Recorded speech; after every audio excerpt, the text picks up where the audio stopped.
अब जंग जो है वो एक फैसला कुन मरहले में दाखिल होने जा रही है। और मैं आपको ये बताता चलूँ कि ये अमेरिका और इसराइल ने ईरान पर जो हमला किया और ईरान ने उसके बाद जो अरब ममालिक पर जवाबी हमले किए, तो उसके नतीजे में अब ये दावे से ये बात कह रहा हूँ कि बहुत जल्द तेल की शॉर्टेज होने वाली है, यानी वो पेट्रोल हो या डीजल हो उसकी शॉर्टेज होने वाली है। और अभी से जो जखीरा अंदोज हैं वो भी मुतहरक हो चुके हैं। तो इस अमर की ज़रूरत है कि इस हवाले से गौर किया जाए, वगरना बहुत बुरे और मुश्किल हालात आने वाले हैं। लम्हा न्यूज़ के साथ मैं हूँ आपका मेज़बान शहजाद मलिक। नाज़रीन, आपके इल्म में है कि इस वक्त अमेरिका और इसराइल ने जो ईरान पर हमला किया और ईरान ने उसके नतीजे में जिन अरब ममालिक पर हमला किया, और आपको पता है कि ईरान के पास तो भी तेल का ज़ख़ीरा मौजूद है, अरब ममालिक के पास भी तेल का ज़ख़ीरा मौजूद है।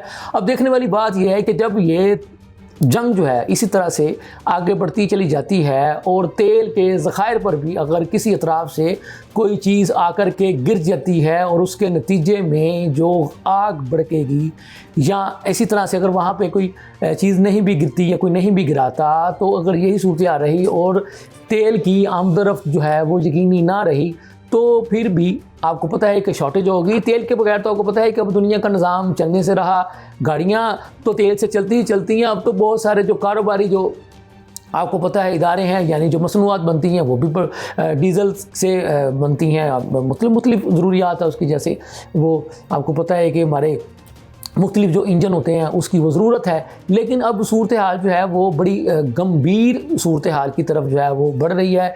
और ये भी किसी से जो है वो ढकी छुपी बात नहीं है कि ईरान के साथ रशिया और चीन खड़े हैं, जो कि उनकी बैकडोर जो है वो हमायत कर रहे हैं। और जब रशिया और चीन, आपको पता है कि एक बहुत बड़ी ताकतें हैं दोनों की दोनों, दूसरी तरफ आपको पता है कि अमेरिका सुपर पावर ताकत है और इसराइल जो उसका बगल बच्चा है, ये दोनों मिलकर जो है वो ईरान को जो है वो मलियामेट करने पर लगे हुए हैं। लेकिन ये इनके बस की बात नहीं, ना ही ऐसा होगा अल्लाह ताला के फजल करम से। लेकिन हम इसके, आपको पता है जब जंगें होती हैं, जब एक दूसरे पर हमले होते हैं, तो लामहल्ला किसी का नुकसान थोड़ा कम होता है, किसी का ज़्यादा होता है। तो जब जंग हो या लड़ाई हो, वो फेस टू फेस हो, जंगी हथियारों की हो या वैसे ज़मीनी लड़ाई भी हम जिसको कहते हैं, वो किसी भी तरह की लड़ाई झगड़ा जंग हो तो उसके नुकसानात ही होते हैं। ये ज़रूर होता है किसी का कम हो गया, किसी एक फरीक का या किसी एक फरीक का ज़्यादा होगा, लेकिन नुकसान दोनों अतराफ से होते हैं, ये याद रखें।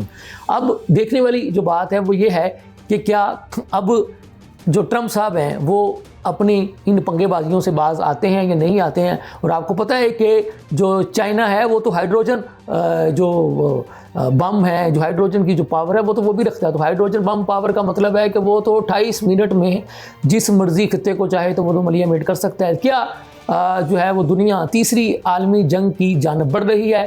तो अगर ये कहा जाए तो बेजाना होगा। मेरा ख्याल है कि इस वक्त जो सूरत हाल बनी हुई हैं, तो मामला तो तीसरी आलमी जंग की तरफ भी रोज़ाना की बुनियाद पर बड़ी तेज़ी के साथ बढ़ रहे हैं। तो इस दौरान जो है वो आपको पता है कि बहुत सारे ममालिक की हज़ारों के तादाद में जो फ़ज़ाई, आपको पता है जो परवाज़ें होती हैं वो भी मनसूख हो चुकी हैं, मुल्तवी नहीं मनसूख हो चुकी हैं। और अभी भी किसी तरफ से भी कोई सूरत हाल क्लियर नहीं आ रही कि ये जो फ़ज़ाई ऑपरेशन जो इस वक्त मनसूखी की तरफ जो बढ़ा है, जो हज़ारों फ़्लाइटें मनसूख हो चुकी हैं, ये कब जो है वो बहाल होंगी। तो ज़रूरत इस बात की है कि मामला की संगीनी को समझा जाए और उसी के मुताबिक जो है वो आगे बढ़ा जाए। अब नाज़रीन, बात करते हैं कुछ पाकिस्तानी सियासतदानों की। तो ये जो बानी चेयरमैन PTI हैं इमरान खान, वैसे तो इनके जेल में होने के बावजूद आपको पता है कि इनके किसी न किसी इशू पर, स्पेशली हमारे इदारों के ख़िलाफ़ अगर जहर उगलना हो तो उनका जो ट्वीट है तो वो जनाब वो सांस नहीं लेता।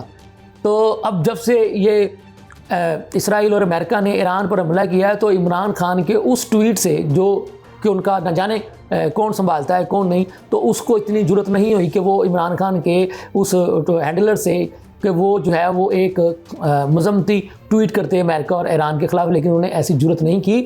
और इस उन्हीं की अपने भाई की पॉलिसी को ही आगे बढ़ाते हुए जो अलीमा खान है, उसने भी क्या कहा कि जनाब अगर आप अफ़गानिस्तान जाकर के कुछ करेंगे तो क्या अफ़गानिस्तान आकर कुछ नहीं करेगा। मतलब कि उनकी जो बहन है अलीमा खान, वो भी अपनी भाई की जो है वो पीछे पीछे चलते हुए अपने ही मुल्क के ख़िलाफ़ जो है वो बात करती हुई दिखाई देती हैं और अपने ही मुल्क के ख़िलाफ़ जहर उगलती हुई दिखाई देती हैं। तो इनसे कोई पूछे तो अफ़गानिस्तान और अफ़गानिस्तान से आने वाले वो लोग जिनको आपका भाई जो है वो बड़ा दर्द दिल रख के लेकर के आया था, तो उन्होंने आपके पाकिस्तान में जो तबाही मचाई, जो बम धमाके किए, जो खून की होलियाँ खेली, तो फिर भी आप उन्हीं की तरफ ही देख रहे हो। तो ये अगर ये कहा जाए ना कि ये दोनों बहन भाई यानी इमरान खान और हलीमा खान और इनके कुछ जो है वो जो अंधे फॉलोअर्स ये अपने मुल्क के ख़िलाफ़ जहर उगलने से बाज नहीं आते तो ये बेजाना होगा, लेकिन इनको कभी तौफीक नहीं होगी कि ये अपने मुल्क के हक़ में, अपने मुल्क के इदारों के हक़ में कोई बयानबाजी करें। तो पता नहीं इनका क्या मकसद है, रहते भी इसी मुल्क में हैं तो बकवास भी इसी मुल्क के ख़िलाफ़ ही करते हैं। तो अगर तुम्हें ये मुल्क इतना पसंद नहीं है तो फिर रहते क्यों, जाओ फिर दफ़ा हो जाओ, कहीं चले जाओ ना, फिर अफ़गानिस्तान ही चले जाओ। तो ऐसे लोगों को शर्म आनी चाहिए और इनके फॉलोअर्स को भी शर्म आनी चाहिए। तो नाज़रीन, इनके साथ ही मुझे इजाज़त दीजिए। अल्लाह हाफ़िज़।